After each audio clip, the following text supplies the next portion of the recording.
We live our life by faith, every day. We have faith in our chair, brake, surgeon, financial advisor. All day long we put faith in the things and people we trust. Faith is usually associated with some kind of risk. There are bad consequences if our faith is wrongly placed. The most important faith of all is spiritual faith, because it carries the greatest risk. Death, which could come at any moment, seals our eternal destiny, and those who had wrongly placed spiritual faith will forever curse themselves for not making the right choice while there was still time. Faith itself is not a thing or quality. It is not religious exercise or resolute disposition. It is believing with good reason. Just as we see something and know we have sight, love someone and know we have love, so we believe something and know we have faith.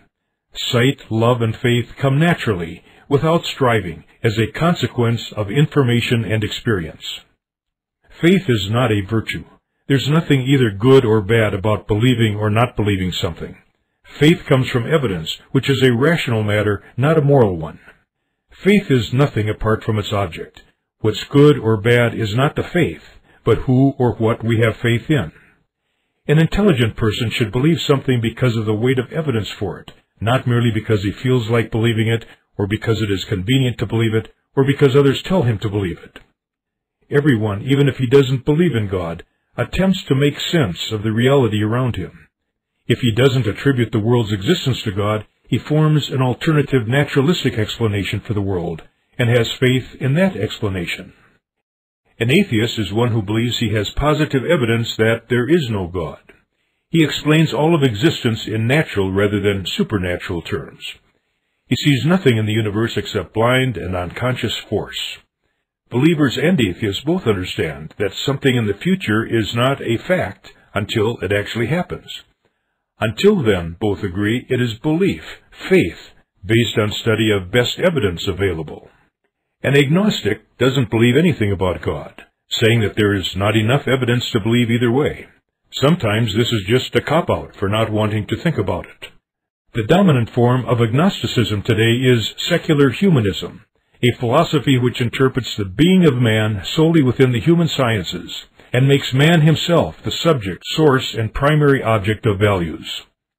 Atheists and agnostics usually pose as intellectuals. They say their views come by reason, not by faith, but their views are by faith, because they must choose one or the other of two basic philosophies. A, the universe bears evidence of intelligent design, or B, the universe just happened by chance, by itself. Either choice requires faith, and not choosing at all is still by faith, faith that a choice is inconsequential. Every position, believer, atheist, or agnostic, is by faith, whether rightly placed or wrongly placed. What any person knows, compared to all there is to know, is pathetically small. A person is neither wise nor intellectual when he feels no need to seek spiritual information. It is ultimate arrogance when somebody thinks he has the meaning and purpose of life all figured out and doesn't need to consider God's evidence, intelligent design in the universe, God's book, the Bible, or the personal testimony of others. When we encounter new information, we're likely to have some doubts about it. That's normal and okay. There's nothing bad about doubt. Doubt can be a healthy step in the development of faith. Solid faith comes not just from the heart, but from the heart and mind in sync. As in every aspect of life, faith is strongest and most reliable when it is developed through this rational decision process. 1. We are confronted with new information. 2. We think about it and question it. 3. Often we have some doubt about the accuracy or completeness of what we hear. 4. We determine what additional information is needed before we can solidify our belief, and then we set about to get that additional information. 5. With good data and careful assessment, we develop faith that something or someone will act in a certain way. Then, relying on this faith, we make our decision. The greater the quantity and accuracy of our information, and the more rigorous our doubt and questioning, the stronger our faith will be. In this respect, development of spiritual faith is like development of faith in other areas of life. It grows out of an inner processing of information, with doubt being the catalyst in the process. What's dangerous is when a person cares so little about spiritual matters that he doesn't think about them enough to even struggle with doubt, or when he remains stuck in doubt for a long time without getting more information.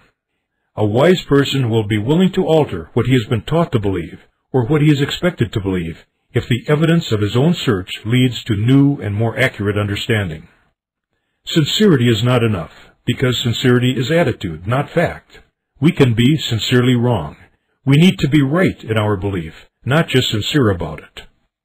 Philosophers throughout the ages have not been able to pose any questions more discerning than these three. Who am I? Why am I here? Where am I going? We can never rise higher than what we believe. Our beliefs shape our attitudes, motivations, and decisions, and thus determine our future. Our existence is essentially empty and meaningless without strong faith arising from a careful, personal investigation into the meaning and purpose of life. We may be able to fool others into thinking that all is going well, but we can't fool ourselves. Even when things look good on the outside, life can be empty on the inside, as illustrated by these comments. I'm president of the company, but I don't know who I am. I have a PhD, but I don't know what I believe. I'm famous, but I'm lonely. I'm a multimillionaire, but I'm not happy. It is part of the human experience to be engulfed at times by feelings of restlessness and futility. This happens when we discover, sooner or later, that power, education, esteem, and affluence cannot satisfy the real craving of the soul. Only God can fill that God-shaped vacuum within us. These feelings, sometimes described as spiritual hunger, can actually be good for us if they prompt inquiry and development of spiritual faith. A measure of a person's wisdom and maturity is how far out in time he can plan and work. Here is a question to put things in perspective. Will anything I do today make any difference to me 100 years from now? Over the long run, most thoughts really don't matter very much, but what we think about God and how we respond to Him affects us forever. Nothing is more important than the accuracy of our spiritual faith.